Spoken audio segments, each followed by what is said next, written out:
From the nation's capital, Eye on Washington with Marilee Joyce. A weekly discussion about the federal issues most important to Nevada. And now, from Washington, D.C., here's Marilee Joyce. And good day to you. I'm Marilee Joyce, and this is Eye on Washington, the only statewide Nevada news program produced in Washington, D.C. Every week, Eye on Washington takes you straight to Capitol Hill for a discussion with Nevada's delegation and other leaders about the federal matters that matter to you. Today's topic, he has the welcome mat out for international travelers wanting to come to Nevada. We'll find out what one U.S. Congressman is doing to attract them to the state. And he is my guest today, of course, Nevada U.S. Congressman Joe Heck. Thanks for being here again today. Thanks, Marilee. Well, he says making it easier for business travelers and tourists to get to America would help pave the way to a greatly improved Nevada economy. And today on Eye on Washington, we'll update you on legislation aimed at making it easier for business travelers and tourists from around the world get to this country. We'll find out about a recent big endorsement the bill has received, and we'll learn about a House caucus that helps my guest educate others about the importance of tourism to Nevada and this nation. Earlier this year, my guest got the most bipartisan endorsement of a piece of legislation he could hope for. President Obama did both a weekend radio address signaling the support of the effort and expressed support just 2 days earlier in a speech at Disney World. His support for my guest's Welcoming Business Travelers and Tourists to America Act has to be great news for Nevadans anxious to see an increase in tourism, as well as to see the jobs that come with it. The bill seeks to improve the State Department's tourist visa system while maintaining security standards. Here's what had the congressman grinning during that radio address in late January. The president said, quote, "We're going to expand the number of countries where visitors can get pre-cleared by Homeland Security so they don't need a tourist visa."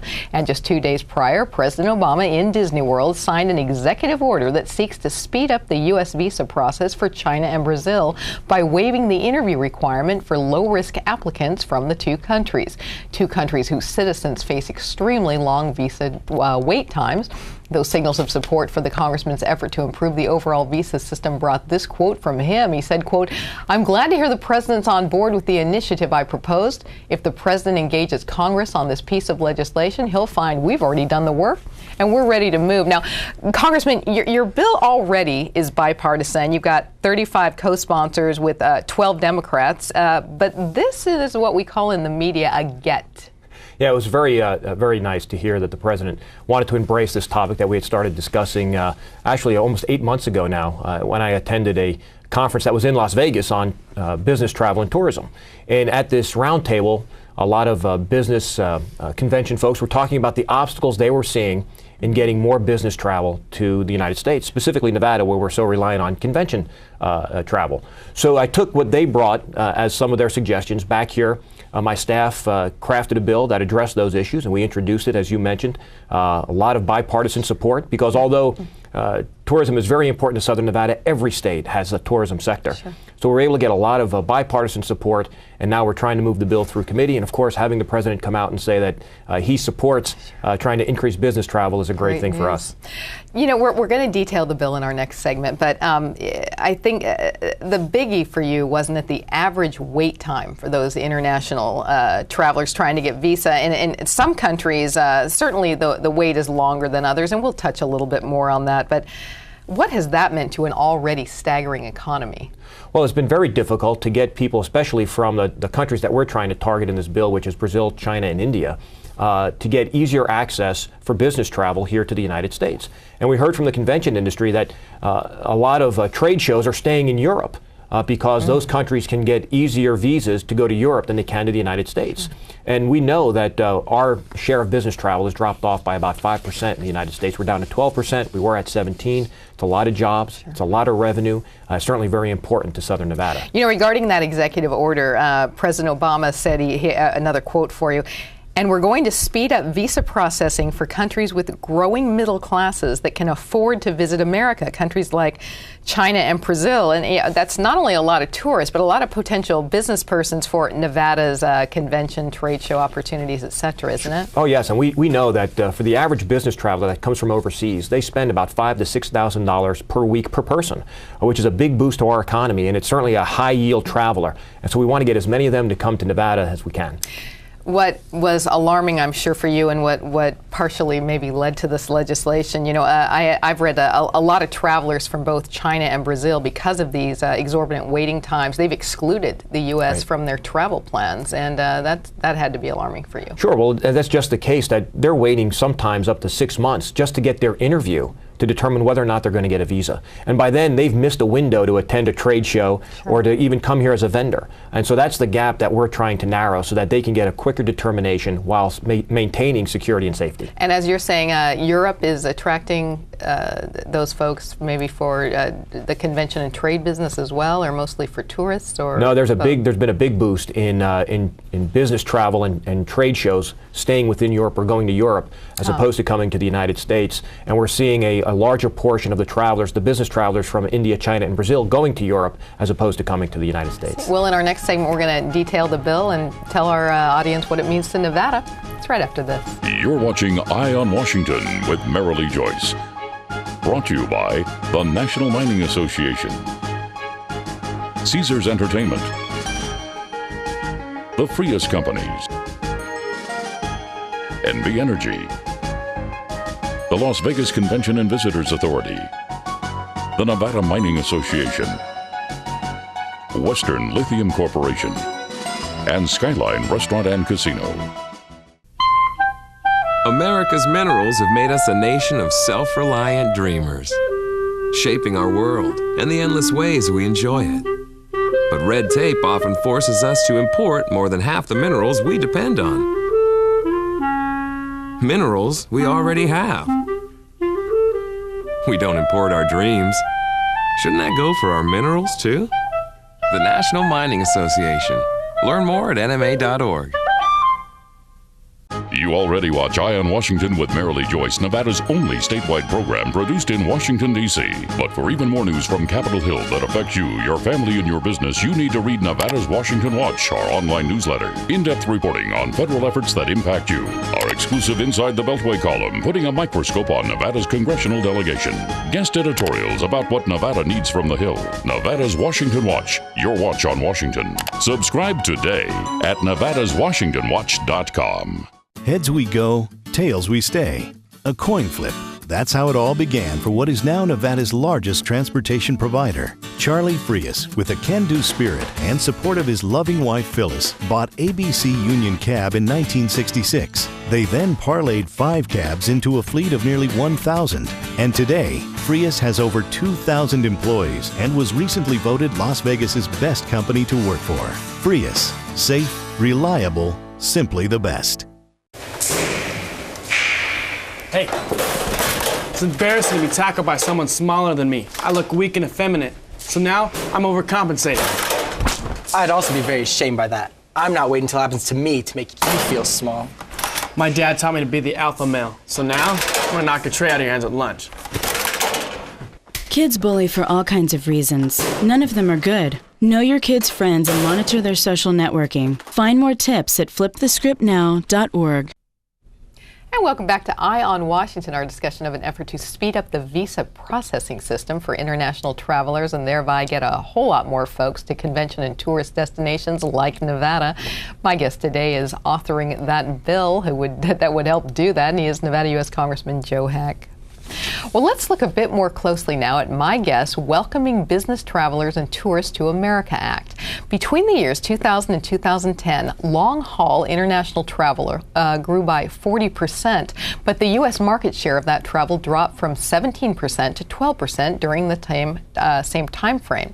Considering that international travel to the U.S. reportedly generates more than $134 billion in exports each year and supports 1.8 million U.S. jobs, well, that market share drop alarmed my guest, whose research led him to find that there are great inefficiencies in the State Department's visa processing system. Now, his bill directs the Secretary of State to address the parts of the system that discourage overseas business and leisure travel to the United States.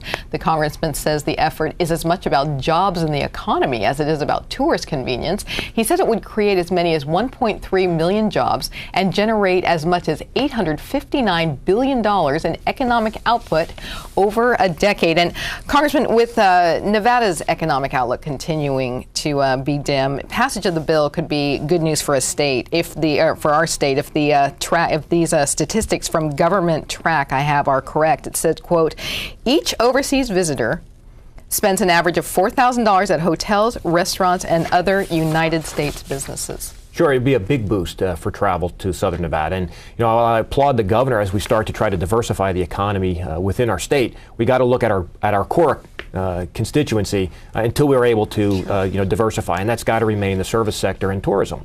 And so we need to make sure that we are attractive, not just to tourists, but to trade shows that want to have an international following to come to Las Vegas. And that's what this bill is really targeting by getting rid of the obstacles and providing some certainty for folks who want to travel to participate or come and attend a trade show.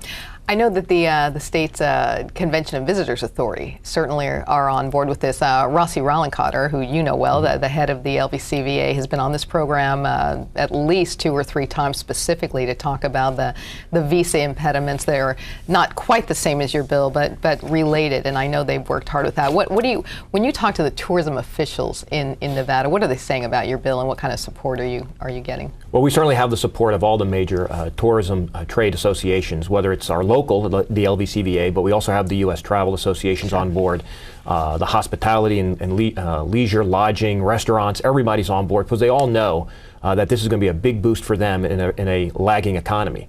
And so we're very excited about the opportunity to target a couple of areas within visa processing. There are other measures out there looking to expand the visa waiver program, but ours is looking at an approach that, one, will help expedite the actual processing times and also provide an alternative from having people have to travel sometimes 2 days, like in a country such as Brazil, to actually get to the consulate to even take their interview. So we're trying to make it easier all the way around.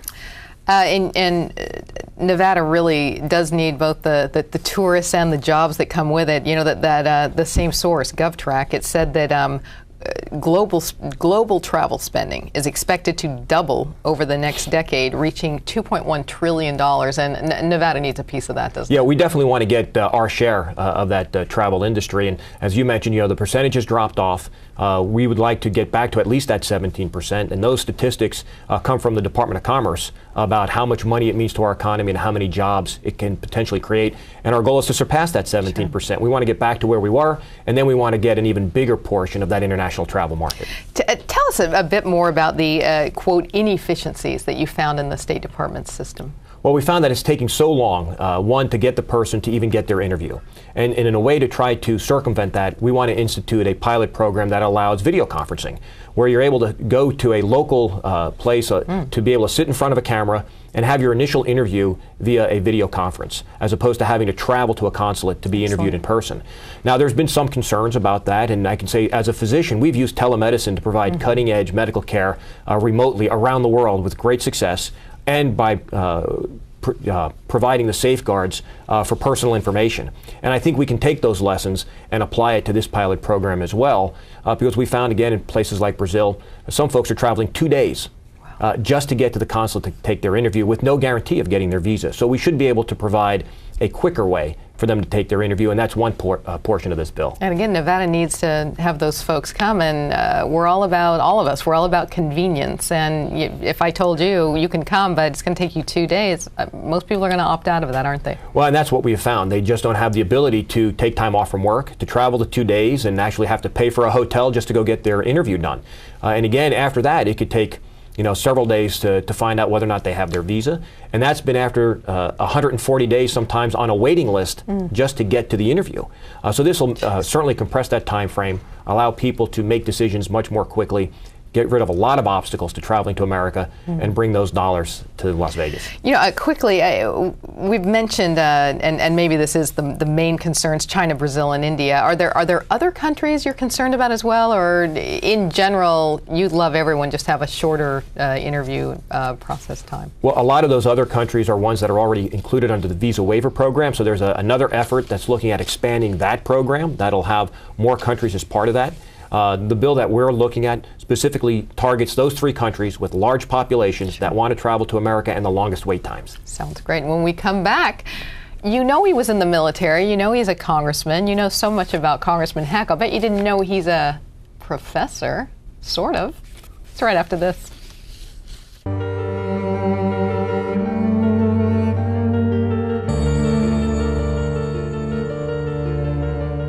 Every day, thousands of people in northern Nevada don't get enough to eat.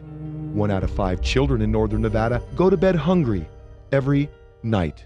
But you can do something about it.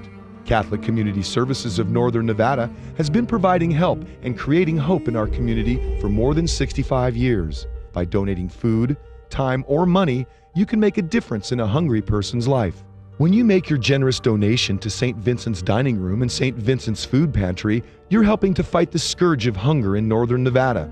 In these tough economic times, now more than ever, we need to help those less fortunate. To find out how you can donate to St. Vincent's Dining Room and St. Vincent's Food Pantry, call, click, or stop by, and together we can end hunger in northern Nevada.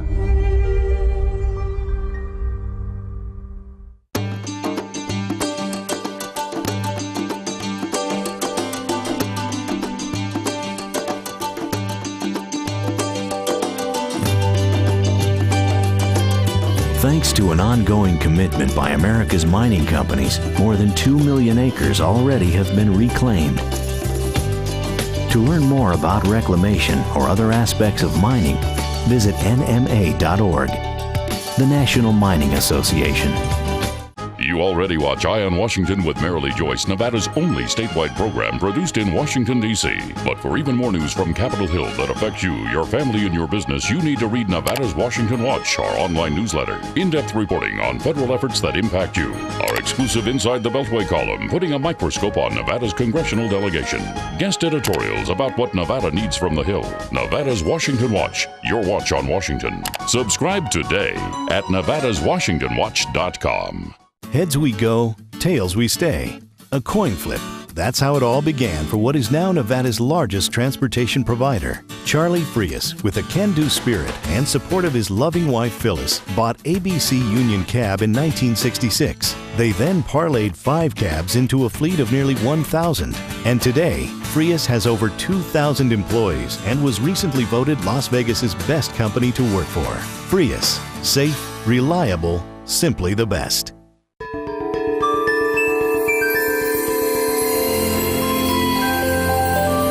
How will new energy technology make our lives better?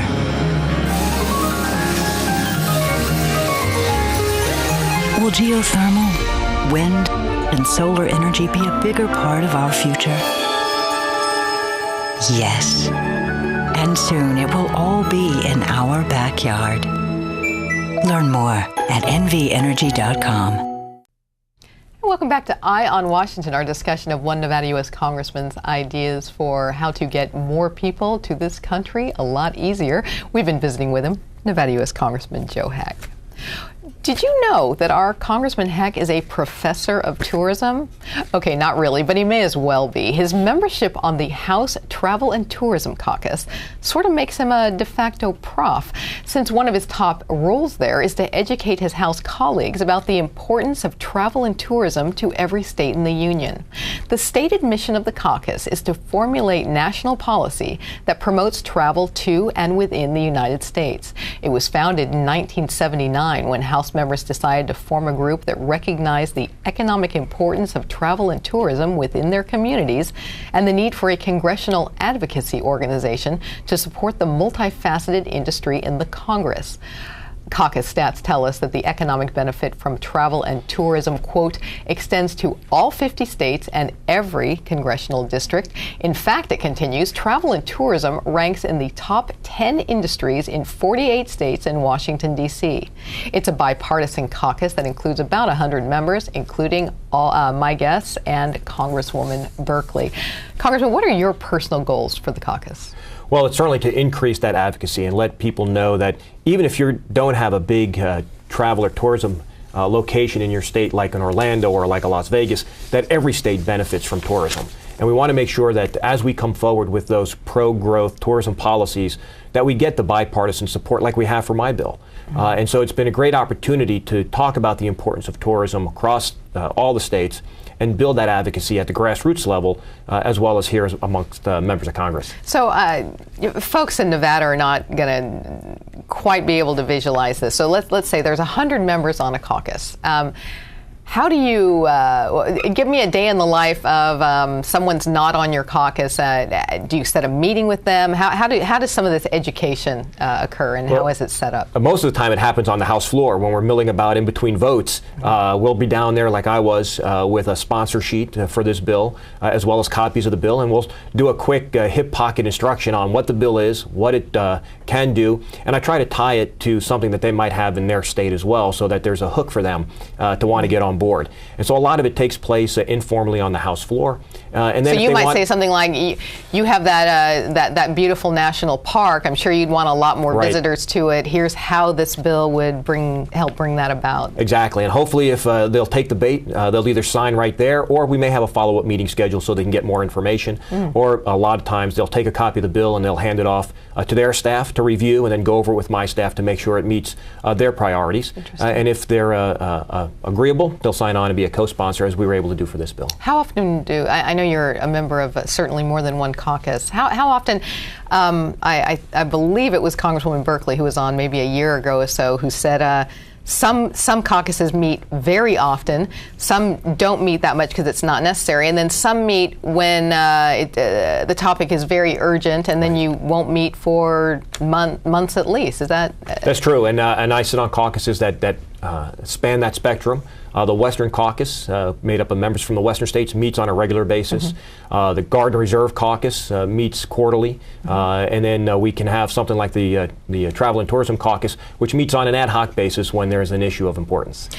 With the economy still sour, especially in Nevada, would a caucus like this, whose stated goals and activities have so much to do with the major industry in Nevada, and so many other states too, would it meet more often, maybe during a bad recessionary time?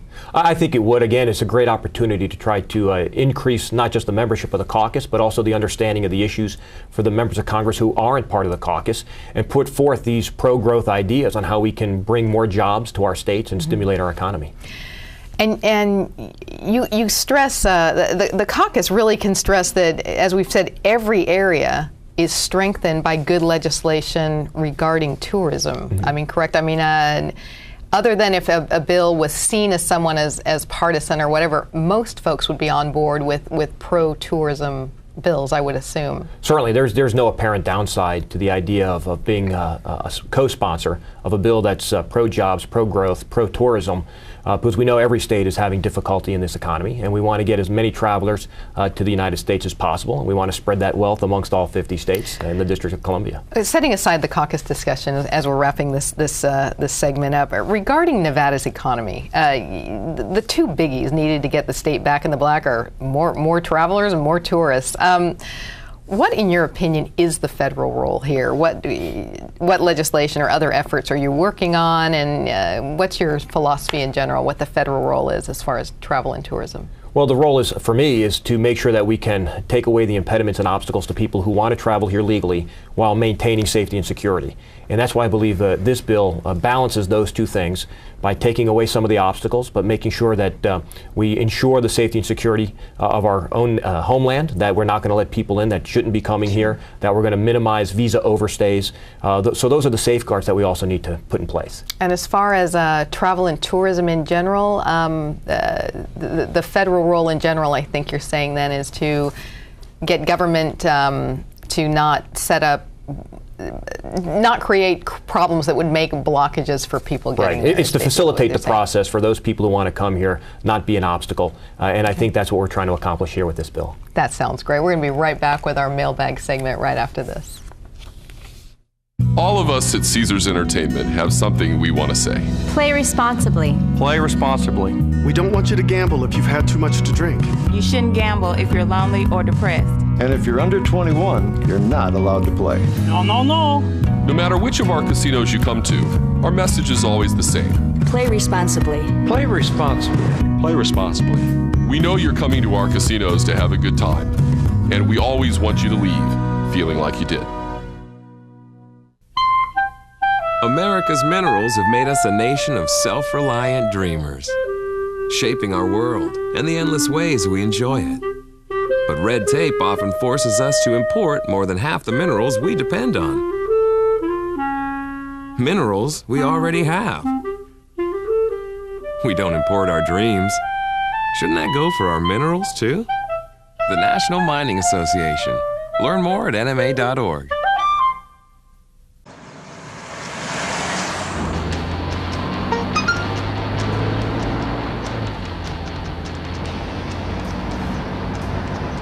The average text takes your eyes off the road for nearly 5 seconds.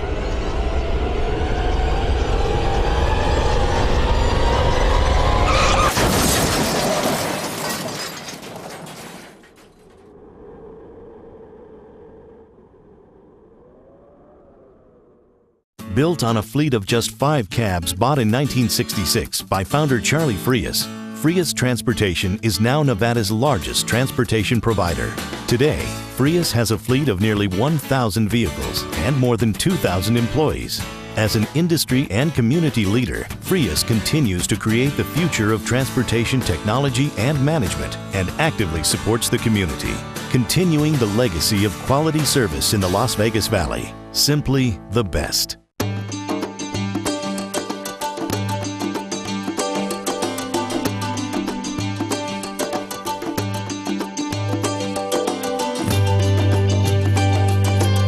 Thanks to an ongoing commitment by America's mining companies, more than 2 million acres already have been reclaimed. To learn more about reclamation or other aspects of mining, visit nma.org, the National Mining Association. And we're back with our closing segment of Eye on Washington. It's our mailbag segment. In this segment, we tell you about an issue, the congressional mailbag page of Joyce Communications' website. It's been getting a lot of correspondence about. We read one of your letters on the air, and we invite our guests to respond to you right here. And Congressman, no surprises, your office has been hearing a lot about foreclosures, and I have a letter here from Mary L. of Searchlight. She says, Dear Congressman Heck, there's been some criticism that programs designed to prevent foreclosure haven't really helped most of the people they were aimed at assisting. What is Congress working on to continue to help those still struggling with their mortgages due to unemployment? What do you say to Mary? Well, it goes back to the topic that we were just previously discussing. If we can get more tourists to come to Las Vegas and stimulate our economy, we'll be able to put people back to work. And the faster we get people back to work, the faster we'll be able to get people back into a home or help them keep their home. And it's certainly the number one issue that we see casework-wise in our district office, and that's why I actually hired a realtor to handle the housing casework, because I needed somebody who understood the issue from the ground floor. And we've had great success in helping to modify mortgages, finding programs for people based on their situation, and we hope to continue to do the same. Let's wish Mary good luck, right? Definitely. Thanks for being here again today.